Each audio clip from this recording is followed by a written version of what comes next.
इधर योगी के राज में पहले ही दिन बहुत बड़ा दंगा हो जाता। यूपी पुलिस ने खुलासा किया है कि योगी के शपथ वाले दिन गोरखपुर में दंगे की बड़ी साजिश थी। मुद्दा तलाश लिया गया है। दंगे का पूरा सामान तैयार कर लिया गया था, बस उसे इंप्लीमेंट करना बाकी था। लखनऊ में योगी आदित्यनाथ ने जैसे ही शपथ लिया, योगी विरोधी गैंग एक्टिव हो गया। गोरखपुर शहर से करीब 25 किलोमीटर दूर चौरी चौरा में कुछ लोग इकट्ठा हुए। सैनिक की मौत का मुद्दा बनाया गया और उसके बाद जो कुछ हुआ वो बेहद खौफनाक था। दंगे वाली साजिश के 10 सबूत आज आप इस रिपोर्ट में देखने वाले हैं।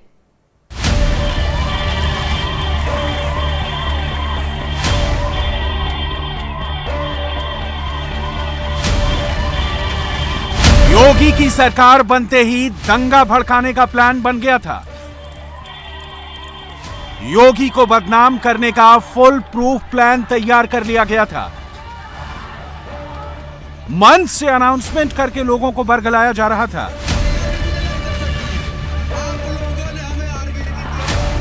योगी के शपथ वाले दिन गोरखपुर में दंगा भड़काया जा रहा था। योगी विरोधी गैंग का बेहद खतरनाक एजेंडा एक्सपोज हो गया है। तारीख थी 25 मार्च। लखनऊ के इकाना स्टेडियम में योगी आदित्यनाथ की कैबिनेट का शपथ ग्रहण हो रहा था और लखनऊ से करीब 290 किलोमीटर दूर गोरखपुर के चौरी चौरा में योगी सरकार को बदनाम करने की साजिश हो रही थी। 25 मार्च को जब योगी आदित्यनाथ लखनऊ में मुख्यमंत्री पद की शपथ ले रहे थे, ठीक उसी वक्त गोरखपुर के चौरी चौरा में इसी चौराहे पर उपद्रव हो रहा था।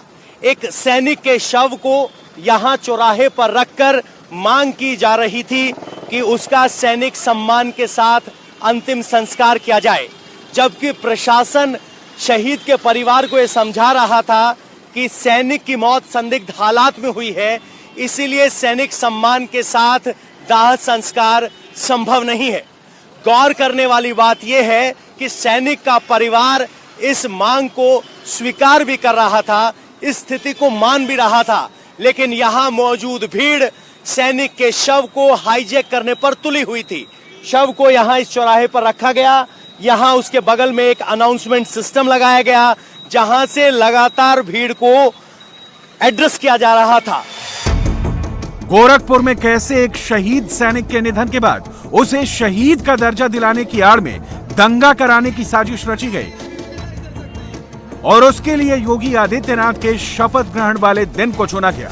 उसकी सारी डिटेल आपके सामने रखेंगे, लेकिन सबसे पहले आपको दिखाते हैं वो तस्वीर जो दंगे वाले प्लान का सबसे बड़ा सबूत है। यह तस्वीर 25 मार्च की शाम 4:20 की है। सड़क पर तमाम ईंट पत्थर मौजूद हैं। इतने पत्थर आमतौर पर इतने पास पास बिखरे नहीं दिखते, लेकिन इन्हें देखकर लग रहा है कि साजिश पहले ही रची जा चुकी थी। अब आपको कुछ देर बाद की तस्वीर दिखाते हैं। ये शाम 7:55 के बाद की तस्वीरें हैं, जब पत्थरबाजी शुरू हो चुकी थी। सवाल यह है कि जब पथराव 8 बजे के करीब शुरू हुआ तो 4:20 पर पत्थर कहां से आए? सबूत तमाम हैं जो गवाही दे रहे हैं कि गोरखपुर में जो कुछ हुआ उसके पीछे कोई बड़ा दिमाग काम कर रहा था, क्योंकि चौरी चौरा के जिस चौराहे पर शहीद की पार्थिव शरीर रखकर लोगों को भड़काने की कोशिश की जा रही थी, वो चौराहा शहीद के गांव से कई किलोमीटर दूर है। क्या ये सोची समझी साजिश थी? सवाल इसलिए क्योंकि शहीद सैनिक का घर इस चौराहे से 8 किलोमीटर दूर है और शहीद का परिवार सैनिक के शव को इस सड़क पर नहीं लाना चाहता था। इसके अलावा एक वीडियो और वायरल हुआ है, जिसमें शहीद के पिता हाथ जोड़कर कह रहे हैं कि शहीद के पार्थिव शरीर को ले जाने दीजिए, यही हमारे लिए सैनिक सम्मान है, लेकिन भीड़ नहीं मानी। स्थानीय लोग बताते हैं कि कुछ 15 से 20 युवा ऐसे थे जो किसी की भी नहीं मान रहे थे और उनका मकसद सीधे तौर पर भीड़ को भड़काना था। आप इन तस्वीरों में जिस शख्स को देख रहे हैं वो शहीद धनंजय यादव के पिता हैं। वो चाहते थे कि अपने बेटे का पार्थिव शरीर लेकर जाएं। गौर से सुनिए, वो बार बार लोगों को समझाने की कोशिश कर रहे हैं मैं रिक्वेस्ट कर रहा हूँ, आप ही लोग हमारे आर्मी हैं, आप ही लोग हमारे लिए आर्मी हैं। हमको आप लोगों ने जितना सम्मान दिया वो आर्मी नहीं दे सकती, आप लोगों ने हमें आर्मी का सम्मान दिया। पिता के समझाने के बावजूद भी लोग मानने को तैयार नहीं थे। पुलिस की अपील के बाद भी भीड़ में मौजूद कुछ शख्स समझने को राजी नहीं थे।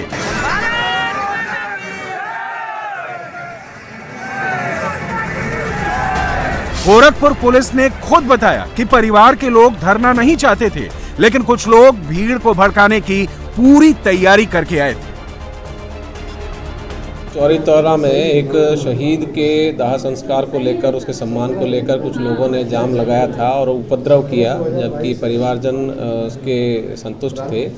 इस पर पुलिस बल और जो वहाँ अधिकारी मौजूद थे उन पर पथराव किया गया था। इसी में पुलिस ने गंभीर धाराओं में मुकदमा दर्ज करते हुए 6 मुकदमे दर्ज किए हैं, जिसमें से 5 जनता के लोग हैं जिन्होंने अपनी तहरीर दी है और एक पुलिस की तरफ से मुकदमा दर्ज किया गया है उपद्रवियों के खिलाफ।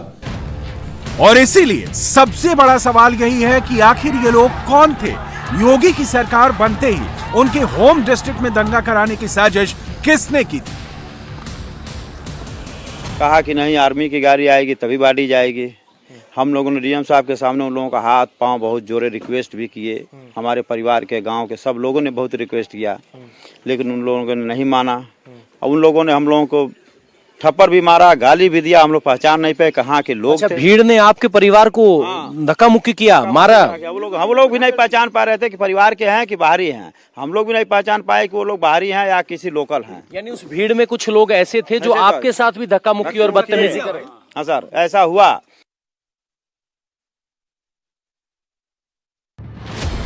तमाम अखबार, तमाम न्यूज रिपोर्ट्स में जो कुछ लिखा गया उसने गंभीर सवाल खड़े किए हैं।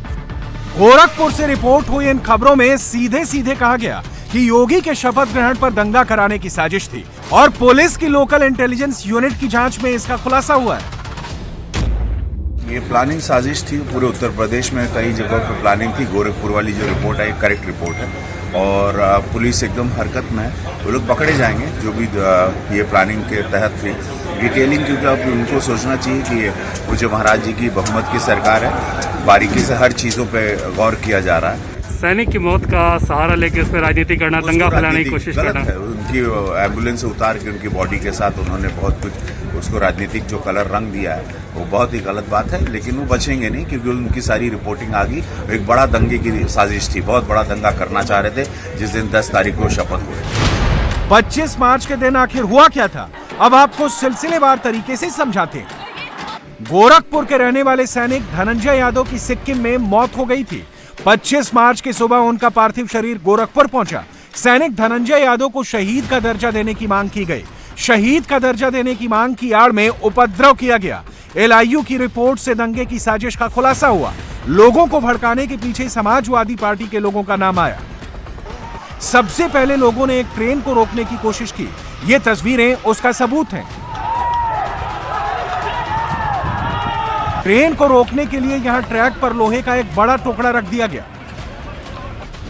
25 मार्च को जब यहां चोरी चोरा में उपद्रव हो रहा था तो उस उपद्रव की सबसे पहली शुरुआत यहीं चोरी चोरा रेलवे स्टेशन से हुई थी। इसी रेलवे स्टेशन के इस रेलवे ट्रैक पर एक ट्रेन आ रही थी जिसको रोकने के लिए रेल ट्रैक को रेलवे ट्रैक पर रख दिया गया, जिसकी वजह से ट्रेन को इमरजेंसी ब्रेक लगाने पड़े। इस वक्त यहां लगभग 100 के आसपास युवा मौजूद थे। जिद थी कि ट्रेन रोकी जाए, प्रशासन को मजबूर किया जाए और इसके लिए ट्रेन को बाकायदा 45 मिनट तक रोका गया, जिसके बाद रेलवे पुलिस और स्थानीय पुलिस आकर इस ट्रेन ट्रैक को खाली करवाया और उसके बाद ट्रेन परिचालन सुचारू हो सका। तस्वीरें गवाह हैं कि इस दौरान सिर्फ पत्थरबाजी नहीं हुई बल्कि पुलिस की गाड़ियां भी तोड़ी गईं। कई गाड़ियों में आग लगाई गई। इस पथराव के बाद वाहनों में भी आग लगाई गई, पुलिस की कुछ गाड़ियां टूट गई। ये एक निजी वाहन है, बाइक है, जो कि चोरा चोरी इलाके के ग्राम प्रधान का है। उसने पुलिस को तहरीर दी है। ये बाइक पूरे तरीके से जल गई है। अब सवाल ये है कि अगर आप शहीद के सम्मान के लिए कोई धरना प्रदर्शन या याचिका दे रहे हैं तो आगजनी की कैसे परमिशन मिल सकती है और आगजनी कैसे किसी शहीद को उसका मान सम्मान दिलवा सकती है? ये जली हुई बाइक यही सवाल खड़े करती है कि मकसद सैनिक को सम्मान दिलवाना था या मकसद भड़काना, आग लगाना या स्थिति को खराब करना था। गोरखपुर के चौरी चौरा में जहां ये पूरा बवाल हुआ, वहां के लोगों ने सब कुछ अपनी आंखों के सामने देखा है, लेकिन मामला सियासी नजर आ रहा है, इसलिए तमाम लोग खुलकर बोलना नहीं चाहते। जब यहां बवाल हो रहा था चौराहे पर, तो पत्थर चले, दुकानदार दुकान बंद कर चले गए। यहां एक पत्थर लगा जिसकी गवाही ये टूटा हुआ शेल्फ दे रहा है। यहां भी एक पत्थर लगा है, लगातार पथराव हो रहा था। अब सवाल उठता है कि बाजार में पथराव करने से क्या हासिल होगा? क्या ये मकसद उपद्रव फैलाना था? ये दुकानदार यहीं मौजूद थे, लेकिन कैमरे पे आकर कोई नहीं बोलना चाहता है। आगे जरा कुछ लोगों से बात कर लेते हैं। तो उसमें जो लोग थे, कोई पहचान जाना माना आदमी था उसमें? हमारे भाई सब बाहरी लोग थे, हम लोग दुकान किए अपने धड़ेली में। बाहरी लोग थे? हाँ, वो दुकान जो वहीं पर किए, हम लोग भगे गए दुकान से। भाई 25 तारीख को जब बवाल हुआ, आप थे यहाँ पे? ना, हम नहीं थे। हम रहते थे नहीं या बोलना नहीं चाहते? नहीं रहते नहीं थे। चलिए ठीक है। इंडिया टीवी रिपोर्टर पवन नारा ने ग्राउंड जीरो पर तमाम लोगों से बात की। कुछ लोग बोलने से बचते रहे, लेकिन कुछ लोगों ने कैमरे के सामने सब कुछ बताया। क्या कोई ऐसा भड़काने की भी कोशिश थी कि हमारे बच्चे का सम्मान नहीं हो रहा? भड़काने की भी कोशिश हुई मन से? हाँ, तमाम तरीके का अनाउंसमेंट कर रहे थे कि हमारे बच्चे के साथ जो है सम्मान नहीं मिला, इंसाफ नहीं मिला, हमें पीएससी का फोर्स चाहिए, गाड़ी चाहिए, तब हम लाशें हटाएंगे, सरकार से चाहिए, वो चाहिए, तमाम तरीके का। पथराव कब शुरू हुआ? पथराव करीब 8 बजे बहुत ताबड़तोड़ पथराव स्टार्ट हुआ।